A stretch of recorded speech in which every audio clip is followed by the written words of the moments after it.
విష్ణుమూర్తి వారు మధుకైటబ్బులు అనేటటువంటి రాక్షసులు ఇద్దరు వచ్చి బ్రహ్మదేవుడి దగ్గర వేదరాశి ఉంది, ఆ వేదరాశిని దొంగతనం చేసి తీసుకెళ్ళి పాతాళంలో దాచిపెట్టుకున్నారు.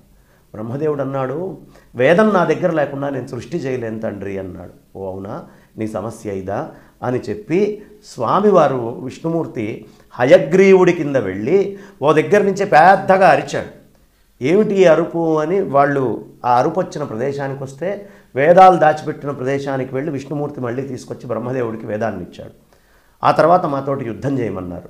హయగ్రీవుడు మధుకైటబులని సంహరించినటువంటి రోజు కూడా ఇవాళ్లే. వేదాన్ని పరిరక్షణ చేసి బ్రహ్మదేవుడికి ఇచ్చాడు కాబట్టి వేదాన్ని ఆశ్రయించి అందరూ కూడా ఈ కార్యక్రమం చేస్తారు.